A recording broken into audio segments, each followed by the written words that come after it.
E vamos lá para mais um vídeo aqui no canal para falarmos de bancos. Vocês têm me pedido para trazer principalmente o Banco do Brasil. Eu vou colocar também aqui os demais bancos para a gente poder comentar brevemente, porque eles estão, de certa forma, envolvidos aí dentro desse contexto de juros, de crédito, enfim. Hoje eu vou também ensinar aqui mais um pouco, né, sobre a análise fundamentalista para vocês. Então, se você gosta desse tipo de conteúdo educativo, sem viés, baseado nos fatos, já se inscreve no canal e ative as notificações, tá? Vamos lá, Banco do Brasil, para a gente começar. As dúvidas e incertezas, não só do Banco do Brasil, né, mas na Bolsa toda, que vem em queda aí nos últimos dias por conta do risco fiscal aumentando, aquela questão das contas públicas, né, que a gente comentou no vídeo passado, possibilidade da Selic voltar a subir, é uma projeção ainda, né, mas novas estimativas estão saindo aí por parte de grandes bancos, já já nós vamos ver. Mas aí sobre o Banco do Brasil, a pergunta é: será que os fundamentos do banco superam os riscos? É dentro desse assunto que nós vamos começar a entrar a partir de agora. Então vamos lá. Sobre o risco fiscal e possível interferência na empresa. Isso é uma pauta sempre frequente, né? Então é importante você, investidor de Banco do Brasil, entender que o Banco do Brasil, enquanto ele for uma estatal, sempre haverá esse risco. Porque o nosso país ele é historicamente inflacionário.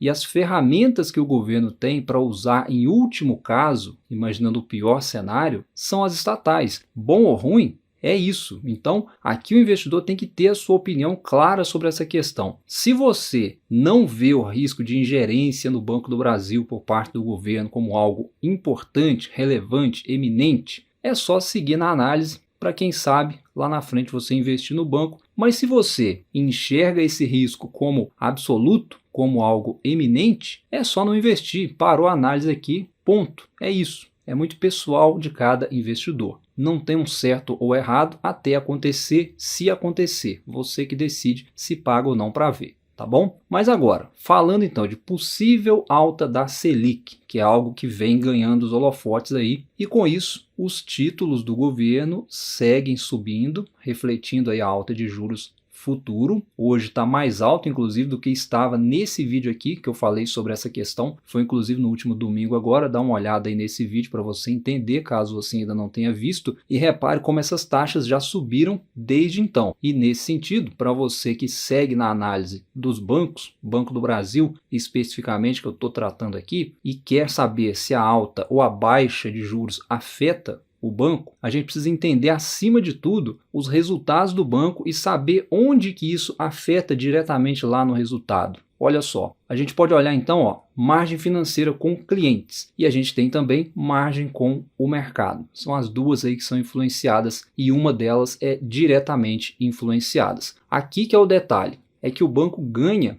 ou pode ganhar com juros altos, se a taxa voltar a subir, é na margem com o mercado. Veja só, vamos entender aqui. É aqui que o banco conseguiu, inclusive, o Banco do Brasil conseguiu fazer um resultado expressivo. Olha só, e veja que 2023, né, como subiu inclusive. Por quê?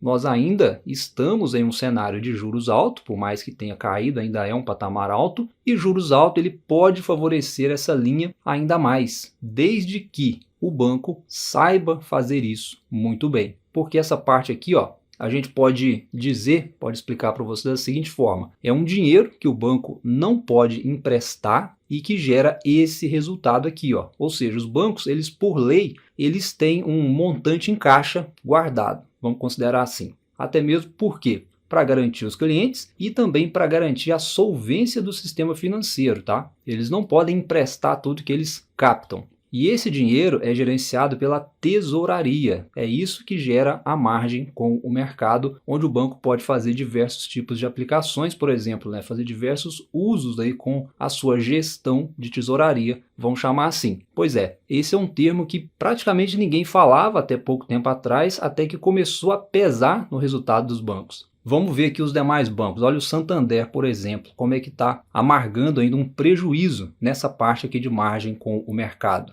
Para o Santander, nessa linha está ruim. Olha o Bradesco, ó, mesma coisa, né? 2022, prejuízo nessa linha, só agora em 2023 conseguiu aí uma recuperação, mas veja que não chega nem perto aí do Banco do Brasil. E olhando o Itaú, a gente vê que ele também conseguiu evoluir nessa parte de margem com o mercado, mas ainda assim foi bem menos relevante do que o Banco do Brasil apresentou, embora o Itaú sempre foi lucrativo também nessa parte aqui. Então, como os bancos eles têm muito dinheiro guardado, como eu disse, eles vão fazer de tudo para rentabilizar a tesouraria. Eles precisam fazer, na verdade, para melhorar seu resultado. E aí ele faz isso com aplicações, né, seja nos títulos públicos, por exemplo. Então, isso aqui ó, que eu mostrei no último vídeo, que eu estou mostrando agora, que está subindo, isso aqui ajuda também os bancos nessa parte, porque eles fazem investimentos também nos títulos públicos. Ou eles podem fazer outras movimentações, outras negociações, inclusive entre as instituições financeiras e até operações em moeda estrangeira e ganhar ali com o câmbio. Ou seja, é uma das funções, uma das várias funções aí da tesouraria, é buscar sempre rentabilizar esse dinheiro que fica parado, entre aspas, no banco. O que ajuda a reforçar a tese de que o banco pode sim ganhar tanto na alta quanto na baixa da taxa Selic. E aí, nesse sentido, né, o Banco do Brasil ele fez isso muito bem, mesmo com a margem com clientes tendo estabilizado aqui, ó, né, até caiu um pouco aí, o banco consegue se aproveitar do cenário de juros alto ainda e compensar muito bem nessa perda que a gente teve, né? Perdeu em um, mas compensou com o outro.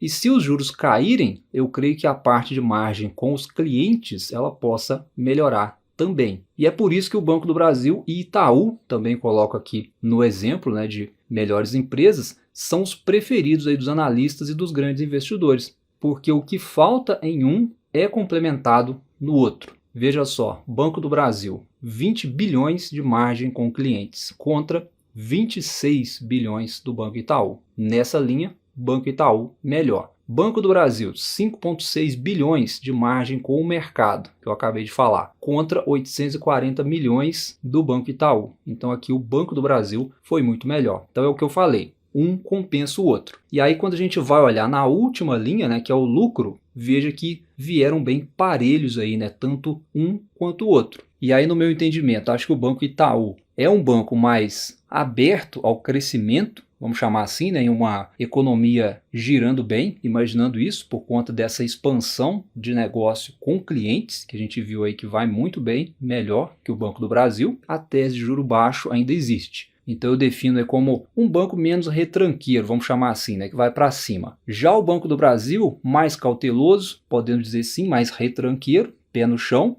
onde se os juros voltarem a subir, ele já mostrou, pelo menos em 2023, aí, que isso não é problema. E já os demais bancos, né, eles vão ter que se policiar aí, né, se o cenário mudar de novo. Fizeram errado lá na pandemia, na concessão de crédito, deu errado, tivemos que trabalhar duro em 2023, vão ter que arrumar a casa em 2024, estavam esperando queda de juros para o cenário econômico voltar a girar melhor e controlar a inadimplência, mas agora, se virar de novo para alta, né, para juros altos, por exemplo, vão ter talvez que rever aí alguns processos de novo, enquanto Itaú e Banco do Brasil simplesmente seguirão em frente. Por isso que é importante, antes de tomar decisões de investimento com base em achismo ou só porque você viu alguém comprando tal ação ou falando da empresa X, que é uma maravilha e tal, é entender o que forma o resultado das empresas que você investe ou está pensando em investir. O que pode interferir nesses resultados e principalmente procurar saber se a empresa tem a parte defensiva, em último caso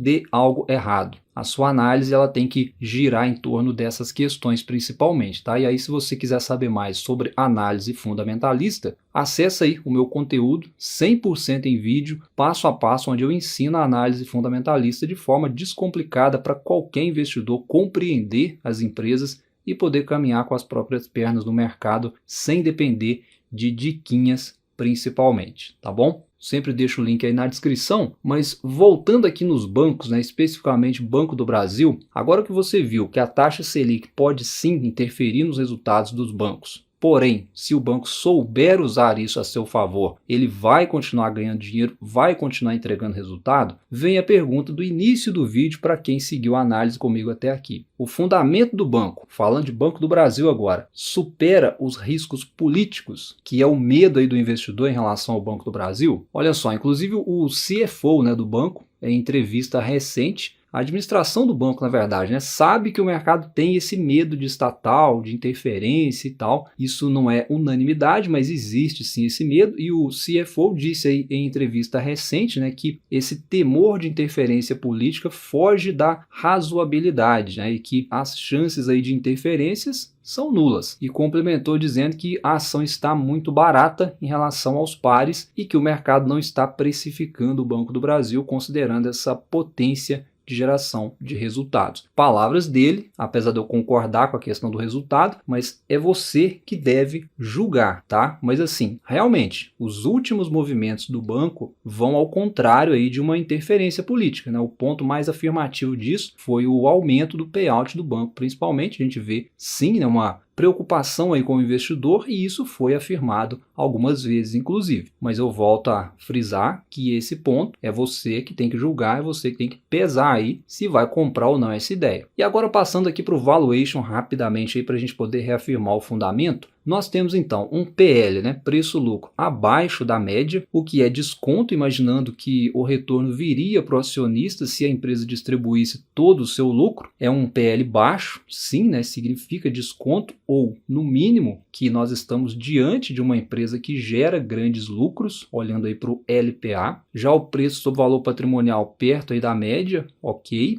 E o ROI, né, historicamente aí no patamar mais alto, olhando a média, o que reafirma a lucratividade do banco. Então é um banco rentável, sim, e as recomendações de analistas são em maioria otimistas. O preço-alvo é apontado por eles aqui no Status Invest é acima de R$ 33, né, quase 34. Isso aqui é apenas opinião de analistas, tá? Aqui no Status Invest não há garantias quanto a isso, é só uma projeção, mas muita gente me perguntou esses dias sobre o preço-alvo aí do Banco do Brasil, tendo em vista que as ações fizeram uma correção, mas eu acho que o ideal para você trabalhar em Banco do Brasil é com preço teto, assim como as empresas mais previsíveis, né, que geralmente tem ali a recorrência de dividendos, e aí nesse sentido você pode buscar calcular seu preço teto, que vai definir aí até que preço você vai comprar as ações do banco. Então, por exemplo, o guidance aí do Banco do Brasil para 2024 é de um lucro aí entre 37 a 40 bilhões. Então, se eu ou você, investidor, considerarmos no mínimo aí 37 bilhões para fazer essa conta de preço teto, primeiro eu vou tirar o payout, que é de 45%, né, que o banco paga em dividendos para o acionista. Então eu já sei que se o banco lucrar 37 bilhões no mínimo em 2024, ele deve distribuir aí pelo menos quase 17 bilhões em proventos. E aí basta eu dividir esse valor pelo número de ações, que hoje, desdobradas, é de cerca de 5 bilhões 730 milhões de ações, o que me daria um dividendo por ação de pelo menos R$ 2,90. Feito isso, agora você calcula o seu preço teto, seja com a taxa de 6%, seja 7%, 8%, 9%, enfim. Fazendo isso, você tem uma base aí de preço teto para você aportar até aquele preço, dependendo da taxa de dividend yield que você aceita receber. E aí logo à frente aí no cálculo você tem até que preço comprar. E aí eu quero só lembrar rapidamente para você que está estudando as ações do banco, que o resultado do Banco do Brasil está próximo de ser divulgado, tá? Referente aí ao primeiro trimestre de 2024. Então isso pode deixar as ações mais voláteis, o mercado já espera determinadas cifras aí de resultados, e aí é aquele negócio, se vier em linha ou abaixo disso, as ações podem cair. Da mesma forma que se vierem acima, as ações podem subir. Mas dado a projeção de lucro do banco para 2024, realmente, né, mesmo que vier aí os 37 bilhões ao final de 2024, né, tomando a posição mais conservadora, é um baita lucro, é um baita resultado, não tem como falar que o Banco do Brasil não é uma máquina de resultados. Tem o risco de estatal? Sim, tem esse risco. Mas acho que faz parte do nosso mercado, sempre fez. Mas se você está diversificado, é só mais um dia na Bolsa de Valores, o mercado é assim mesmo. Então por hoje foi isso, né? Mais um bate-papo rápido aqui para a gente falar um pouco do negócio dos bancos. Se você ficou com alguma dúvida, me manda aí nos comentários. Um abraço, bons estudos e até a próxima.